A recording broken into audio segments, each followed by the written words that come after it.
Mentors Collective. Most episodes we're here talking about business, about marketing, but over the past years, I've realized that macroeconomic conditions, what's happening in the political landscape, affects my life and the life of other high performing entrepreneurs and business owners more and more. So I've been following politics a lot more closely. So when I had the opportunity to interview a current presidential candidate, I jumped at the opportunity. So I am honored, I'm humbled to have one with me today. Democratic candidate for president, Jason Palmer. He's a venture capitalist, he's an entrepreneur, and former director at the Bill and Melinda Gates Foundation. He's had massive success, and now he's trying to shape our country at the top level. Jason, thank you so much for joining me today. Jay, thanks so much for having me on. So Jason, I'd love to hear a little bit about your background, and then I'm very excited about it, by the way. I think we need somebody like you in the White House. So tell us a little bit about your come up in business and why you decided to run for president. Sure.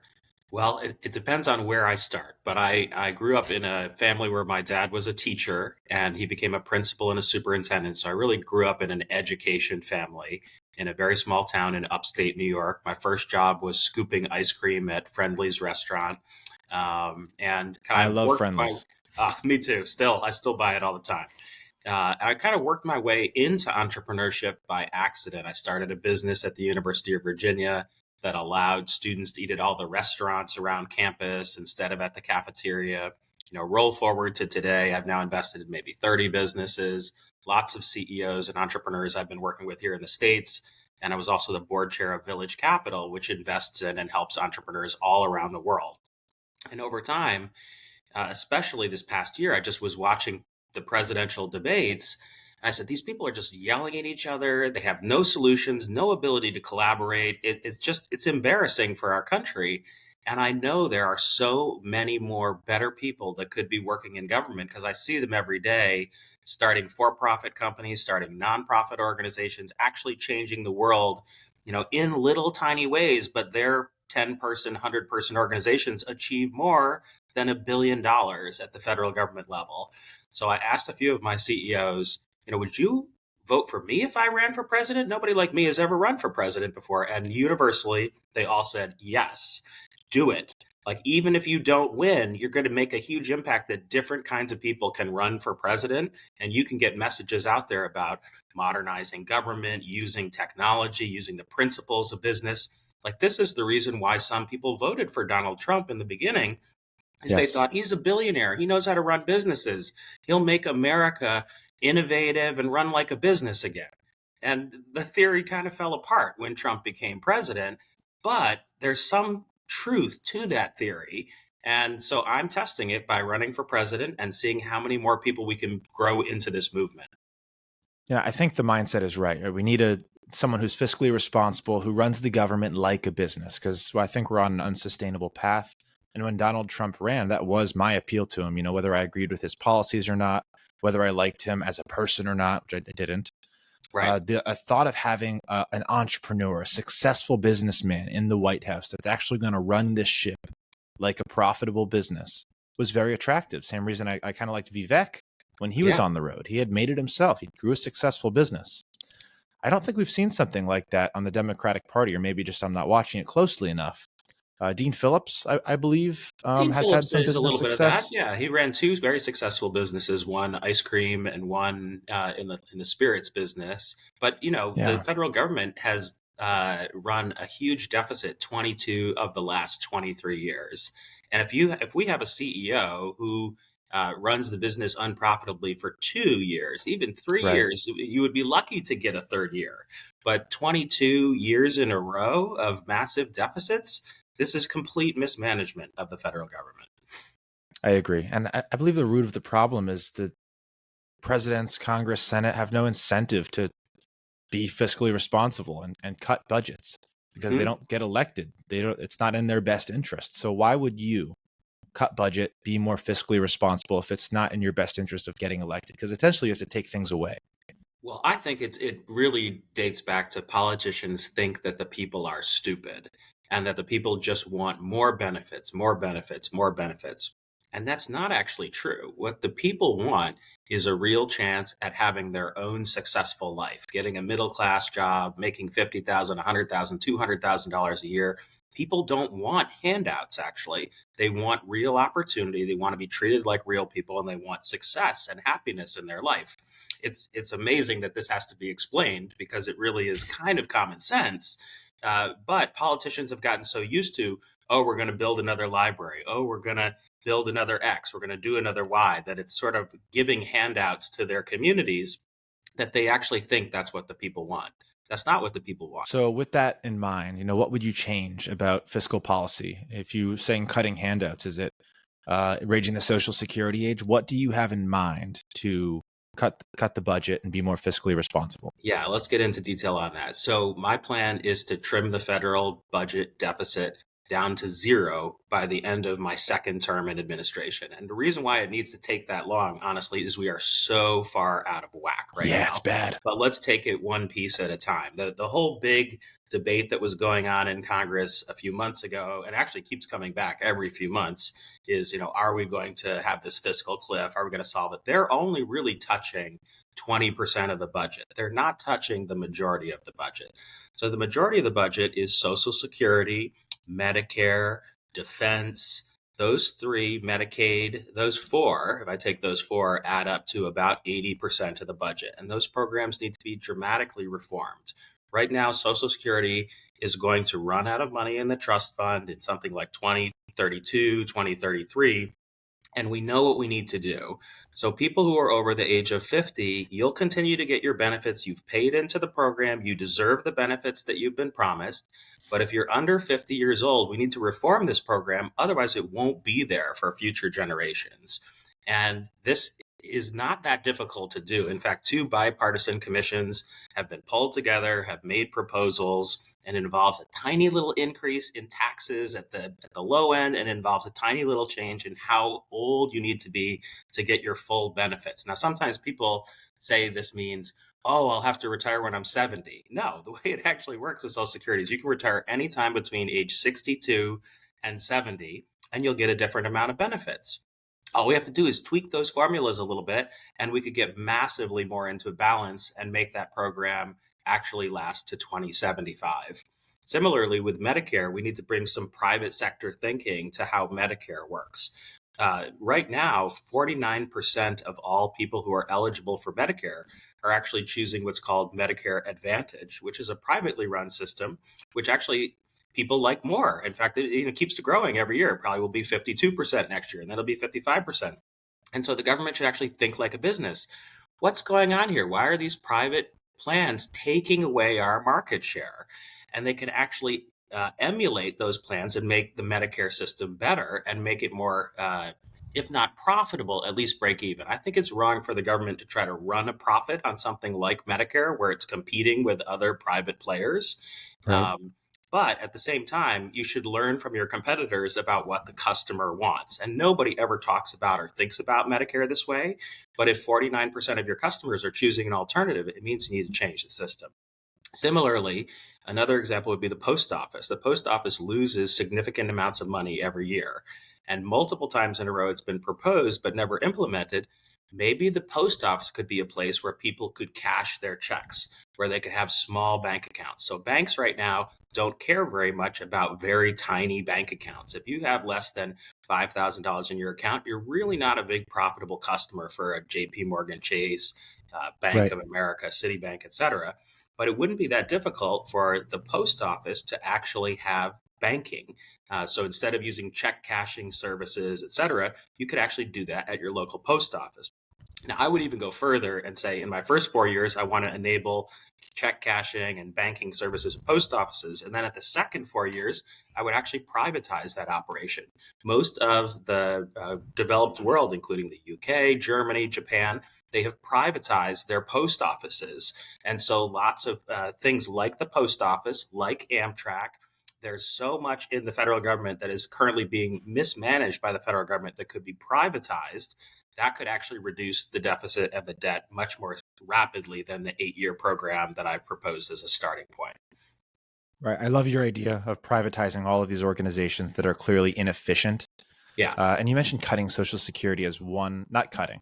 Cutting I is was the going to wrong say, word. be careful about that. People get all worried Reforming. if you say cutting Social Yes. Security. It's Ref- evolving it. right. But we spend a lot of money on outside things that I believe make a bigger dent in our deficit than maybe the post office does. I think we've sent hundreds of billions of dollars to Ukraine over 2023 and trying to get another package pushed. I know that we're jumping around policies right That's now, okay. Let's but jump all does over it. that You've got to end? do that as a Does that president. end when you become president? That is a very difficult one. Yeah. So what we need to be doing with Ukraine is applying auditing principles to the funding that we provide. On the one hand, we just finished a 20-year war in Afghanistan where we spent more than $1 trillion in Afghanistan and Iraq. And what Yeah. did we get for it? Almost Nothing. nothing. And here we are. That when Biden proposed $60 billion more for Ukraine, I immediately thought, this is a terrible idea. All I'm hearing in the news is about how the money has been used corruptly and misspent. And as far as I can tell, the war is kind of a stalemate right now. So why Yeah. on earth would you propose $60 billion more? And immediately I saw on Twitter a number of African American friends of mine were all kind of up in arms saying, like, when we ask for, our reparations, $60 billion would never come to us overnight, but here we are giving it to the Ukrainians. Like, what gives? And it's because people are thinking in this handout mentality as well Yes. that was coming up. And so what we need to do is we need to figure out what it actually needs to be spent on, how much it should be, and we should be figuring out a way to get to the end of that war instead of turning it into another trillion 20-year war. Yeah, I think the two losing policies for the Democratic Party right now, and I think the reason Joe Biden's going to get crushed.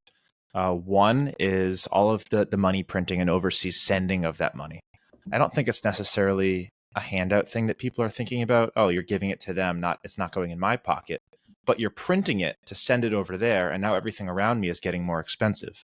Well, this one's Which is even more complicated because, and they do such a bad job of messaging it, that Mhm. of the 60 billion, the last I saw, 90% of that has to be spent on American made weapons. So actually what's super interesting is it seems like the money's going to Ukraine, but actually what it's doing is it's going to the military industrial complex here in the US greasing our to wheels. build Yep. more weapons, send them over to Ukraine.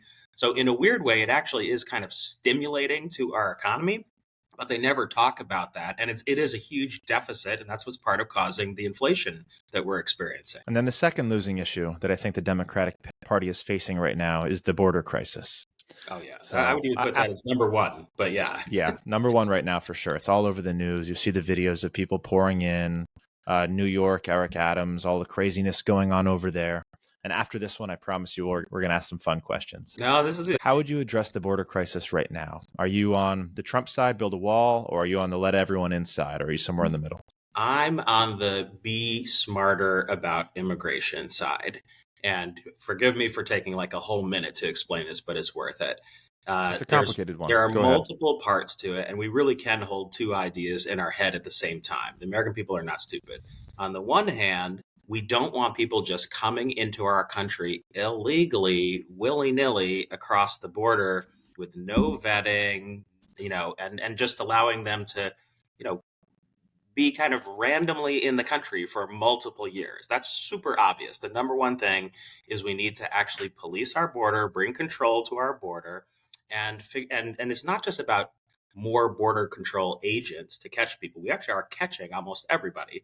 Is that we don't have enough asylum judges who can actually review everybody's case, and about 90% of the people coming across the border should immediately be put on buses and not sent to New York City, but sent back to the country they came from and say, we're sorry, you're not a legal entrant into the country.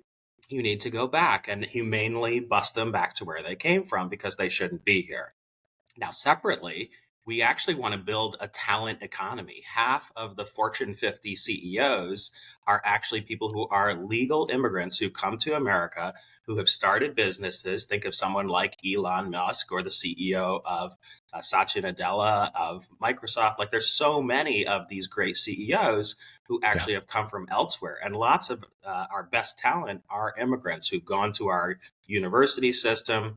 We need to actually change our whole immigration system to be a talent immigration system, where you get more points for things like speaking English, having skills that we need in our economy, like being a doctor or being an entrepreneur or being a technology leader. Like, think about, we brought Albert Einstein and all the folks from Germany over here right after World War II, or even during World War II, because we wanted the best and the brightest here. We need to retool our system to be more like Australia and Canada, that are focused on bringing in talent that we want. We need to give the dreamers a path to citizenship. Like, there's multiple different layers to this. And when Congress tries to pass one big omnibus bill, it always fails because they're trying to solve too many constituencies at once. But if you focus it one piece at a time, 75% want the border under control. Let's do a border control bill. 75% want the dreamers to have a path to citizenship. Let's do that. 75% want us to build a talent economy. If you divide it up into those three pieces, you're not trying to solve everything together, and it won't collapse of its own weight. It'll actually get passed under my administration. No, the Democratic Party was firmly against the busing of immigrants into New York City, but it seems like it's been one of the most effective policies that's come out of this. I'm torn on that because it has been very effective from a political standpoint, but as a humanitarian, it pains me that I think these people are probably being lied to. Although if they actually get services in New York, it might be better off for them to be in New York. They're getting services. These are cities that promise them services. They're safe cities or safe haven cities, where people can just come and you're guaranteed shelter and food. And now they're cutting checks for illegal immigrants in New York City. That's the latest controversy. So yeah, I can't say it hasn't been effective, but I'm sure there is a better way. But it seems like it probably has to start at the border. It has to start at the border. That's the one that's on the front page and needs to be solved most urgently. All right, let's have some fun. Yeah. Joe Biden has been in the news. Do you think Joe Biden's going to run? Do you think they're actually going to run him in 2024, or do you think it's going to be somebody else? It's going to be Joe Biden. Everybody thinks somehow there's a miracle where some other candidate will be put forward, but he's on the ballot. Gotta be. He's winning 70, 80% of the vote, 90% of the vote in all the primary states where I'm running against him and other people are running against him. All these other hypothetical candidates are not on the ballot. They are not going to be running for president. It's happening right now. It's almost like people think some magic, wand will be, waved at some point and some other candidate will appear. It doesn't work like Joe Biden. Does it not work like that? Do they not have an opportunity for him to say, you know what, I'm going another direction? He's not taking his mental test. He's gaffing on the news every week for the world to see. Joe Biden could choose not to run. That could happen. Yes. But everybody that I know in the higher levels of the Biden administration says he's running. He's serious about it. He wants to get reelected. There's not like some bait and switch going on here. Joe Biden is going to run again. Guess we will see. But yeah, it's been fun to watch. It's almost like watching. By the way, I think it's 75% chance that Joe will run and 25% chance some magic wand thing will happen. So yeah. What's your opinion? Do you think he's fit for another 4 years? Well, part of the reason I'm running is I think we need a much better candidate. Definitely. And I wish Joe was not running. He said that he was going to be a transitional figure and he would pass the baton. I think that he feels like he's trapped in a box right now where usually presidents would pass it off to their vice president to run for the next term. But in all the polls I've seen, there are probably 100 Democrats that would do better than Kamala Harris if they ran in the November election. And so, what he should have done is he should have opened it up and said, let's do a whole primary system. Kamala can compete. All the governors can compete. People like Jason can compete. But we missed that opportunity back in Q4 of last year. He didn't end up doing that. Do you think if they did a primary, Joe Biden would have won that? I don't think he would have. For sure. If it had been open and he was one of the candidates, he would have, and it is open in a way, but not really open where all the candidates are in. And it's been very difficult. Like, I was unable to get on the Florida ballot. Yeah. I would even say there were some corrupt practices there that prevented me from getting on that ballot. Same with South Carolina, same with Tennessee. And there's other states as well where it's been almost not quite like, living in an authoritarian country, but definitely using the rules of the system to their advantage in unfair ways. It seems like it. Do you think he does have a path to, or the Democratic Party, do you think they have a path to switching him out? If there was one, what would that be? Would it be Kamala steps up? Would it be Newsom comes in? I If know there we're just was a path, spitballing and hypothesizing. it would require a lot of things happening that I just don't see happening currently.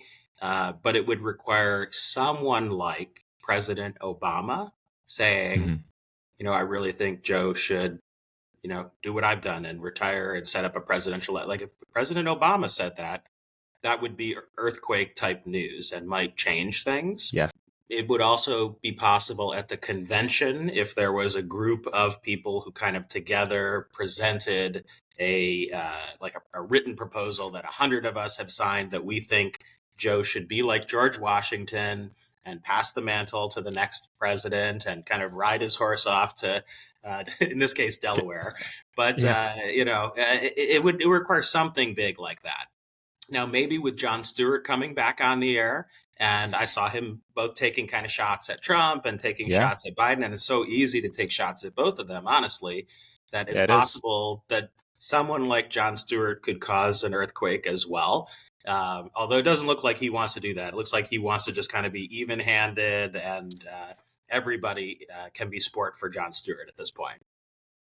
I agree with you there. So who do they run in that hypothetical situation where the earthquake shakes and they need to make a last minute change? What is that change? Well, I mean, the names that have been floated the most, if you look on the betting odds, are Gavin Newsom. And you can see that that's partly why he debated Ron DeSantis not too long ago, about a month ago on television. Beyond that, Gretchen Whitmer's name gets mentioned the most. She's the governor of Michigan. I have heard people mention Michelle Obama. I don't Me think too. that makes sense necessarily, mostly just because she's wonderful and a lot of people like her, but she doesn't seem like a politician and she probably should stay away from being a politician. And also, Kamala Harris, of course, is mentioned. But there are business leaders too. So Mark Cuban, a lot of people thought that Mark Cuban would get into the race. Jamie Mm, Dimon has been mentioned. I'm not even certain if he's a Democrat or an independent or a Republican. So some of these business leaders have not even clearly stated, what their political affiliation is. 40% of Americans now say that they're independent. So, those are the other possibilities that have come up the most. All of which I think would do a better job than Joe Biden and would me would too. have a better chance of winning as well. So status quo stays the same. They marched Joe Biden out to debate Trump. Come closer to November. I'm very curious to see how that goes. Do you think he I'm not can even win? certain that there will be debates. That's partly why I got in the race and, helped create a Democratic presidential debate in January. I don't know Yeah. if you had a chance to see it. It was broadcast on Rumble. We weren't able to get it on any of the major networks, but Rumble did a wonderful job producing it. There's going to be a third party debate on February 29th that I actually will be co-moderating Great. because we think that all voices should have a bigger role in these types of presidential elections and all elections generally. But Biden just turned down the Super Bowl interview. I mean, Yes. it's almost for certain that he's going to turn down the debates and say that, we don't need these debates. And the last time Trump debated with me, he yelled over me the whole time and it wasn't a real debate anyway. And I could easily see them canceling the debates. I hope it doesn't happen, but it's almost certain. When you turn down the Super Bowl interview, that is probably, $20 million, $25 million in free advertising that just got Yeah. turned down. That's a huge signal. And I agree with you. And I can't even imagine how those debates might go. So say they don't do the debates Yeah. and come November, do you think he can win? It's looking more and more like he won't. Well, I think he still can win, but it requires the Democratic Party to do a lot of smart things, which they are a very smart group of individuals. That's partly why I am a Democrat. So there needs to be a number of pro-choice referendums in these border states, these kind of toss-up states. They need to also, pull out all the stops to have every single governor, every single senator, every single representative, business leaders, influencers coming out. That's why there was this whole thing about Taylor Swift and Travis Kelce, is like the people that folks are going to want to go see at a big rally is going to be someone like Taylor Swift. It's not going to be Joe Biden talking at the front. And so that's what would have to happen. I do think there will be a lot of that. if the inflation gets better, if people start to feel like the economy is doing better. But honestly, it requires a lot of messaging improvements that I haven't seen out of the Biden administration the last few months. Yep, I'm with you there. And Regardless also of a what positive, happens, optimistic vision for the future. I mean, that's the biggest reason I'm in yeah, this race is there needs to be a positive, optimistic vision for the future. We have 24 policies on our website. We have a clear agenda laid out that is basically around conscious capitalism and moving to a new collar economy, trying to upskill as many Americans into middle class jobs, rebuilding the American dream. I want to hear Joe talking about those things.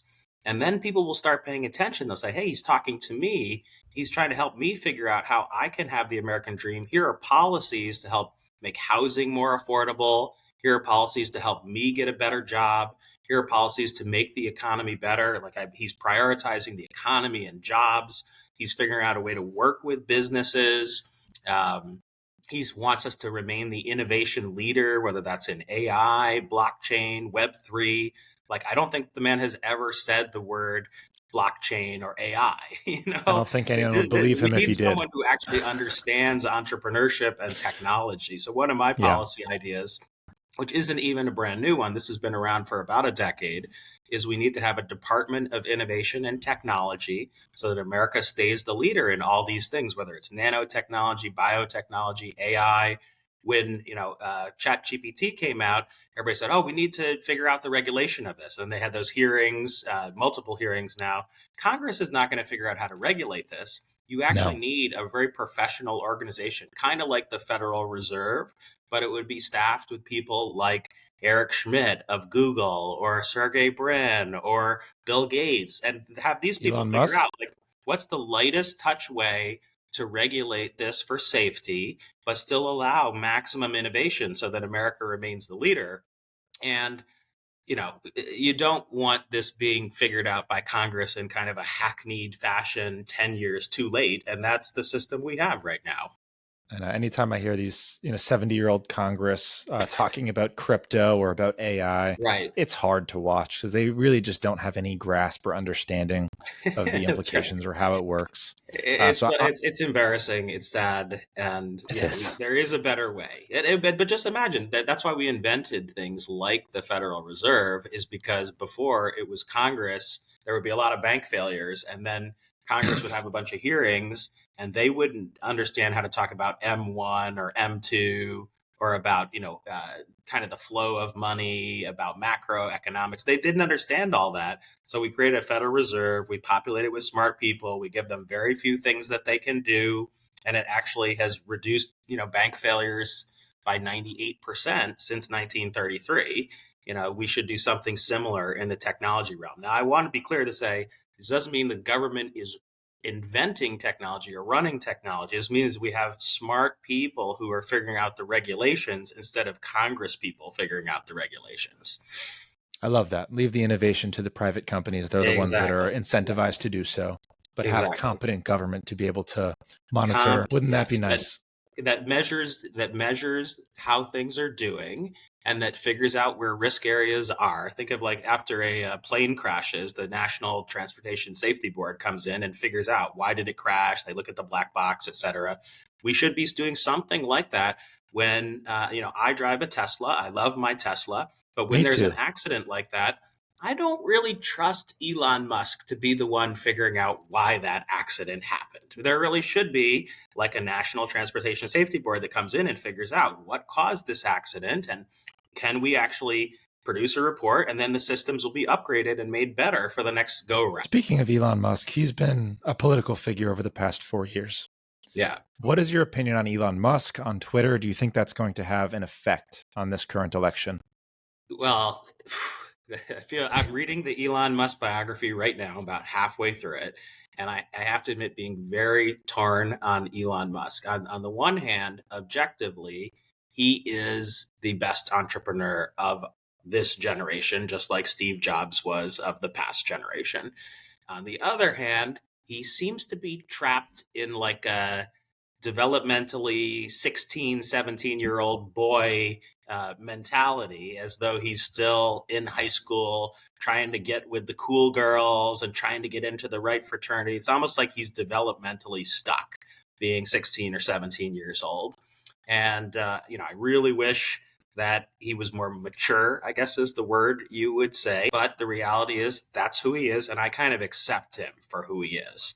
There's nothing I'm going to do to change Elon Musk. I do also worry that he has a tendency, even though he's very pro free speech, and I actually like that he's made Twitter X more pro free speech, that he sometimes blurs that line, and it's not about free speech, it's about Elon's speech, or it's about what's good for himself. That's why I said I wouldn't be surprised if some of these Tesla accidents are caused by some type of bug in the system.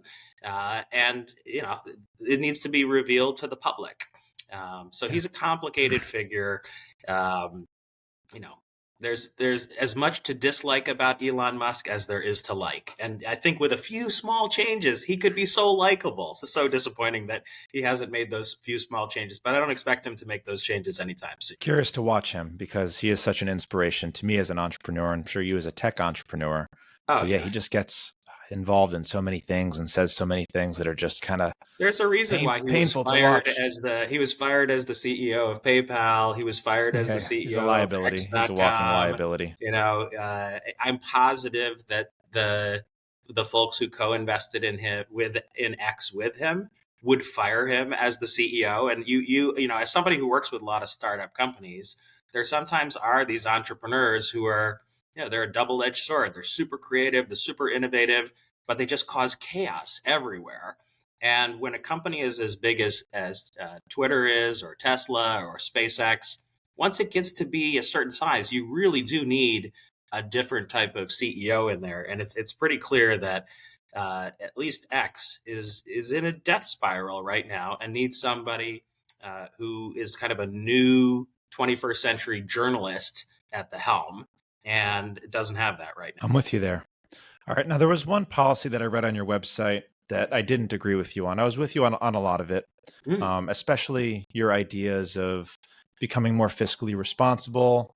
I think abortion and making that more accessible nationwide is a winning issue for Democrats and a losing issue for Republicans. I think if any Republicans have a chance, they need to come to the middle on that one.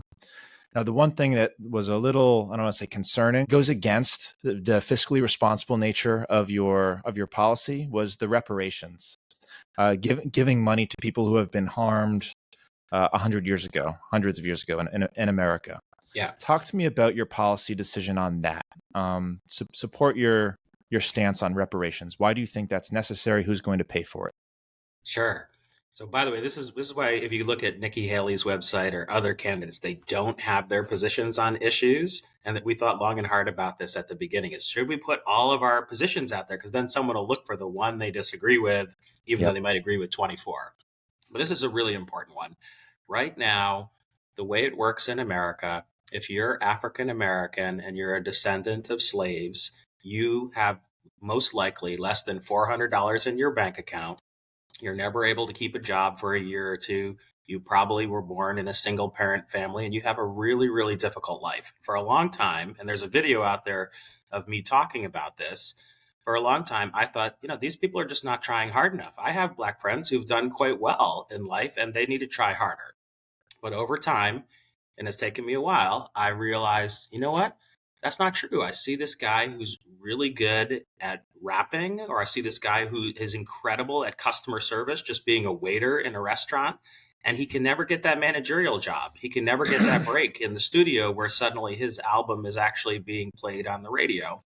And it happened enough times to me because I do travel in multiple communities. Even though I'm white, I began to realize I have significant white privilege. And I used to hate that phrase. I really hated that phrase.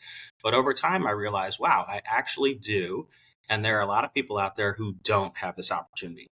And America keeps going through this cycle every 25, 30 years. Like the Supreme Court just said, there will be no affirmative action and going to college. And that probably is the right decision, actually, because enough people were upset about I think so. affirmative action being used in hiring, affirmative action, that we need to have something like what they did in South Africa, where they had the Truth and Reconciliation Commission. It was a multiple year thing. People came in, presented information, talked about their personal stories. And then there was one kind of clean break where they said, okay, we're going to rectify this once and it's going to be done. There'll be like a 10-year program. We're going to try to help people as best we can, but we're done with this. And I do think if there was some type of commission and it had people who were African American leaders, historians, economists, and we did it one time. And in fact, actually, you could also look at the way Georgetown University is one of the many universities that said, like, our university was built on the backs of slaves. We're going to actually do something to rectify this situation because all these slaves built these buildings and they didn't get to go to the schools and they contributed so much economically. There is a way to do kind of a one clean cleansing, basically, of America so that then we can get to a true opportunity society for everyone. It's been a hard position for me to really get behind. It took almost 20 years to get here. But I want to check back with you in 20 years and see if you get there too. Because I think you're 32 and I'm 52. 32. So at 32, I thought this was a terrible idea. But by 52, I thought, you know what, maybe this is the right way, because otherwise there will continue to be sort of this race war in America where we never get past it. It's sort of like why in the Israeli-Palestinian conflict, we need to actually create the two states. Like, we can't keep waiting and saying, oh, that second state, it'll come eventually. The Palestinians have been waiting since 1947 for the second state. And you just have to kind of make the break and say, all right, we're going to recognize the Palestinian state as existing, just like we're going to recognize that slavery happened and we're going to attempt to rectify it. But we're not going to keep rectifying over and over and over again. We're going to do one clean solution. So that, I guess, has a couple assumptions tied to it, right? One, that we're going to be able to either print $1 trillion or raise taxes to afford this thing, to give reparations to the great-great-grandchildren of these slaves. And then the second assumption is that we're going to make that reparation and it's going to create generational wealth, actually make a change in that culture. And how are you sure that that's going to happen? I mean, as an entrepreneur and a venture capitalist, how do you know that all that money's not going to flow right back to Jeff Bezos and the corporations? Right. Well, first of all, if it was given as $1 trillion, like as one big sum of money, then it actually would have a very bad effect. It would be like when lots of lottery winners win the money, right, and then you find out 2 years later they're strung out on drugs and their kid committed suicide and things like that. Now, by the way, that doesn't happen to all lottery winners, but those are the stories that you hear. But similarly here, this is why I said it would be like one decision, but it would be implemented over 10 years. I've talked enough to people in the reparations community over the last decade that they don't think it should just be cash given out. They actually think it should be things like helping people get housing. So enabling people to actually own their own homes where currently they're renting. Like, there actually are economic models where you could take all these people who've been renting for, let's say, 5 years in a row, they're paying their bills, their credit is fine, and you just say, you now own the house, and you pay all of these landlords the market rate for the houses that have now been converted into owned houses. Like, that's the type of thing, as opposed to giving people cash that they might spend on not the best things. Also helping people get upskilled. So a lot of it would go towards housing to convert people into homeowners. A lot of it would go towards helping people get educated and jobs. And there is a whole program out there that multiple organizations who've been thinking about this for quite a while have actually put together. And it doesn't involve $1 trillion in cash. That's, most people think that's what it is, but Right. it's not. It's not. And by the way, it's not even that much money. It would probably be closer to $100 billion. What would that get each that family much more if it was than $100 billion? Yeah, now it depends. The people that are opposed to it say it would be $1 trillion. The people that are in favor of it say it would be more like 100 billion. So the truth is, we need to get both those parties together. I'm a big believer in bringing people who disagree with an idea together with people who agree with the idea, and then having them work out a creative solution. That works for me in business, and it could work in government too. And I don't disagree with the idea to give a disaffected race additional opportunity as reparations for what we did to that race, such as Native Americans. Right. I mean, we didn't print money and give them a bunch of cash, but we give them tax benefits and we give them control over the gambling industry. And that is a form of reparation that didn't cost the American taxpayer almost anything. So there are other things that I guess we can do out there that doesn't involve printing money and cutting checks to hundreds of great descendants of slaves. Right. So I'm with you there. And I stand up equally when people say, like, you're guilty of racism because your great grandfather owned this plantation or something. I say, that's a different person. The person in front of you is not the person. Right. I never even knew that person. That's it's not only a different person, but it's so detached from my current lifespan that it's not even comparable. That's right. Okay, very good. To finish, I'd love to talk hypotheticals with you again. Say Trump wins. A lot of people are thinking this is the end of democracy as we know it. Are you terrified of a Trump win? Do you think this is going to be the end, or do you think it's going to be okay? I wouldn't say I'm terrified, but I am very concerned about a Trump win. That is one of the top 2 or 3 reasons why I got in the race, is that I think the Democratic Party has to energize young people, business people, independents, as to why you would vote for the Democratic Party instead of Donald Trump. You can't just say, Donald Trump is terrible, vote for me. That's not the positive message that you need if you want to get votes. Agreed. I am very concerned that Trump, has said he would be a dictator on day one. Oh, but just day one. He attempted to overthrow Congress with the January 6th attacks. And I would consider that kind of like a shambolic coup attempt that failed, but a number of people died during that incident. It was a very serious insurrection-like activity. And I think multiple people in Congress, even Mitt Romney, called it an insurrection on the day that it happened. We don't want someone like that to be our president, and it's super important that we beat him.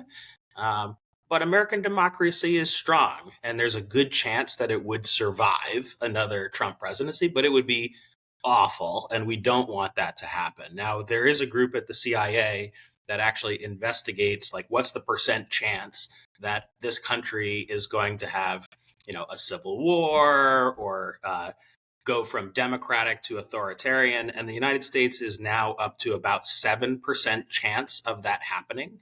So even the group that kind of studies this for a living thinks there's a 93% chance, even if Trump gets elected, that we will survive and get through it. However, to me, even a 7% chance of losing our democracy is a big deal. So I think that's a very important reason why we need to stop it. It's also partly why I even posed with Nikki Haley for a photo. There are many things I disagree with Nikki on, but there are a lot of things, more things like American democracy, that I do agree with Nikki Haley on. And I think it's important for us to be able to work across party lines, to be collaborative, to basically bring civility and problem solving back to American politics.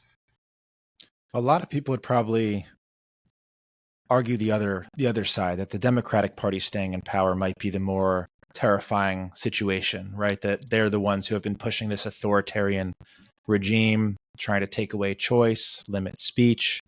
And then, God forbid, Joe Biden does get reelected and doesn't make it through 4 years. Now we're stuck with Kamala. I mean, that's a pretty terrifying prospect as well. What do you say to those people? I would say almost the same thing. The people that study this for a living say that's a 93% chance that our democracy will make it through, whether it's Biden or Trump. But that doesn't mean we should just sit by idly and let, 2 candidates who we're not happy with be the only candidates in this race. Like, get involved, support either me or another candidate who's running right now who has a different, more positive, optimistic vision of the future. You could even look at third-party candidates, like find someone who speaks to you and get involved. Don't just let it be 4 more years that you don't agree with. How do we get somebody like you or Dean Phillips into the White House? It seems like there's no options. It seems like it's not going to happen. The Democratic Party won't allow it. You're on the ballot, I believe, in 16 states right now. That's 16, yeah, 16 states and territories. So we got American Samoa and Marianas Islands in there as well, in addition to all the states. Okay, amazing. How do we fix that? How do we make it all 50 states? If not this election, next election? How do we take control over who's running and who we're electing? Little bit by little bit. So as you know, a lot of people have said to me, Jason, you have less than 1% chance of winning. You know that, right? And I said, yeah, but I invest in companies that have less than a 1% chance of success. And we've had 30 successful exits. So what you have to do is you have to stay at it. The companies that succeed, and you know this because you've worked with and talked to a lot of these entrepreneurs, they're after 10 years of working at it, they're an overnight success. And people say, how did this come to pass? And so for me, this is the beginning of a very long journey, probably 10 to 25 years to get either myself or someone like me elected to be the president of our country and to actually have half of the people in the cabinet be business leaders who care about government and are pro public service, and half of them be the innovative younger people who are in government but would never get promoted to that high level of government as currently, because it's staffed with lots of 60 and 70-year-olds right now. And we need to bring young people, business leaders, and fresh thinking that actually wants to leverage technology into the White House. And it's not going to happen overnight. The reason why I know it's not going to happen overnight is if you think back to when like the Cato Institute was created or American Enterprise Institute, like these organizations started in the 60s and 70s as a way to kind of counteract some of the liberal policies of the 60s and Vietnam War, et cetera, that had become too big during that era. And it took until the 1980s until Ronald Reagan was elected, and then it kind of ushered in a lower tax, kind of more free market oriented way. And the same thing is true here. This movement will take probably 20 years to have someone elected. And I hope by that time, there's someone who's younger than me who carries the torch, who I will be supporting at that time if I don't win the presidency myself before then. Well, it pains me to watch, because if you were on that stage debating either of the current candidates, I think it would be a landslide win. So I hope... Well, I'm trying to get on the stage. Little by little. It might take a few more years, but for all of your listeners out there, if you want a solutions-oriented candidate who understands business and wants to bring the power of business and technology to our federal government, and do it in a way where I'm not tweeting every 2 seconds racist things, Jason Palmer is your candidate. You hear that, mentors? Get an entrepreneur, get a young entrepreneur into this White House. I think the country needs it more than ever. Jason, how do we support you? What is the best place to go? Where is the best place to go? So the best place to go is palmerforpresident.us. That's FOR, not the number 4. And we have a full website out there with all 25 policy positions. We talk about how we can move to a conscious capitalism future, a new collar economy. These are some of the key phrases that we use, and we have all the policies underneath them. And then right there is a donate button. You can donate to me. If you're in one of the 16 states, those states are listed on the website as well. We're hiring volunteers. And I say hiring because we've decided we're actually going to pay our volunteers $15 an hour as opposed to have them. It's actually legal for them to be unpaid right now, but we've chosen we want to pay our volunteers so that you can actually make money while helping us, and would love your support. All right, I will link that down in the description, whether you're watching this on YouTube or listening on a podcast. Go click, go get involved. Let's get an entrepreneur like Jason into the White House. And if not this year, I hope to see a 2028 run from you, Jason, and hope to help you do it. Hey, Jay, I really appreciate your time here. And that feels like as close to as an endorsement as I can get. So I really, really appreciate it. You got it. Thanks, Jason.